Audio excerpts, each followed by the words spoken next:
As we thought the stream of updates, or perhaps more accurately less favourable updates, have finally subsided for AEW Fight Forever in 2023, a series of unfolding events capped off what could be considered a rather underwhelming year for AEW's debut video game. In this video, we'll take a closer look at the most recent DLC release, Beat the Elite, which has drawn a fair share of criticism from both the wrestling community and critics alike, dubbing it as one of the worst wrestling DLC releases in recent memory. We'll also be looking into the removal of a notable superstar from the game and why it happened, along with a new mode that just added to the game that was added too late, and lastly we'll be examining the controversy surrounding the final DLC installment in Season 2 after a recent leak. Be sure to subscribe and hit that notification bell so you're the first to know when we upload a video. Firstly, let's look at Beat the Elite. Is it the worst DLC ever? Let's first jump right into the latest DLC pack for AEW Fight Forever Beat the Elite, and roll out a mini review of what has been pretty much dubbed the worst wrestling DLC of all time. And trust us guys, the critics aren't exaggerating when they say that this DLC is a real stinker. In fact, it manages to outdo even the notorious WWE 2K20 Originals DLC, which despite its best efforts to be wacky, over the top and fun, fell flat right on its face. Beat the Elite, on the other hand, is anything but something that's trying to be fun. This DLC feels like a watered down version of WWE 2K Towers from 2K19, and there's nothing remotely special about any of the matches. You'll find yourself plodding through 9 uninspired bouts against random AEW roster members, with the grand finale being a showdown with one of the Elite members like Nick or Matt Jackson, Kenny Omega or Hangman Adam Page. But that's pretty much all there is to it. No exciting match types to shake things up, just the same thing over and over again of standard bouts with random opponents leading to that final Elite boss. Sure, there are some unlockables you get after beating the mode, but they're nothing to write home about, mostly just player icons, a single t-shirt, and a character skin. Don't expect any game-changing content here, as it's all rather underwhelming. Even the more intriguing elements like the Better Than Your Baby logo included within the selection of unlockable player icons fall short of their implementation. Surprisingly, this logo, which is in the game as a player icon already, isn't even available as a selectable logo for the custom attires or characters, a missed opportunity that could have breathed some much needed life into the game and kept the game up to date by having the popular team of Adam Cole and MJF with their updated team logo. In classic AEW Fight Forever fashion, it's likely that they will add this after the team has long split up. It really wouldn't surprise us at this point. But let's talk about the gameplay itself within Beat the Elite, and it's a bit of a letdown. There's no challenge, no strategy to employ, and no feeling of accomplishment as you breeze through each match. Your health remains untouched in every single bout, and there's absolutely no sense of struggle. But anyway, even if there was some kind of challenge to the mode, the rewards wouldn't justify the effort in this mode. It's an outright disappointment, and it feels like AEW Games and Ukes have really phoned it in with this DLC. The real kicker here is that you're shelling out your hard-earned money for a lackluster imitation of WWE 2K Towers, a mode that even 2K Games decided to retire, presumably because they understood it wasn't a fan favorite. And yet here it is in AEW Fight Forever, slapped with a price tag. It's a mode 2K didn't even want to give away for free, and it's a stripped down version of that. Talk about a head scratcher when it comes to DLC planning. Fans of AEW Fight Forever have asked for pay-per-view mode, new match types, or even just patching the match types that are only in the Road to Elite mode, but have got nothing in return to those requests. Just DLC like this that nobody wants or will play again after 1 or 2 tries. Now if we were to give a final rating on this DLC Beat the Elite mode, considering we're going for a mini review here, we'd have to give it a dismal 2 out of 10 rating.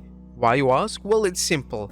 This DLC lacks heart, effort, and substance. It comes with a premium price tag, mind you, for what was once free in 2K19 and done far better.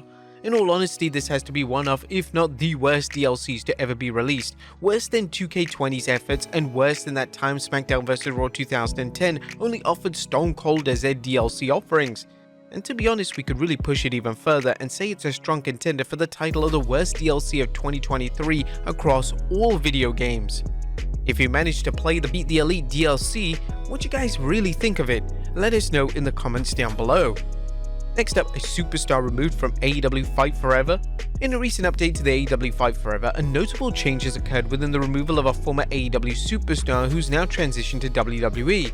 However, it's important to clarify that this superstar hasn't been entirely erased from the game, rather they've been discreetly taken off the menu screen following the latest update. The superstar in question is none other than Jade Cargill. We've been wondering if the recent superstar moves from AEW to WWE would have any effect on AEW Fight Forever, and it appears that the minor adjustments are beginning to emerge as a result of these moves. While Jade Cargill was once prominently featured on the menu screen, her move to WWE seems to have prompted a change in promotional focus.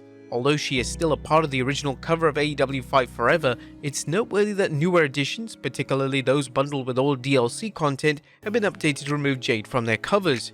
This development suggests that while wrestlers who make the leap from AEW to WWE may continue to have a presence in the game's roster, the game's promotional materials are being adapted to reflect those who are leaving the company.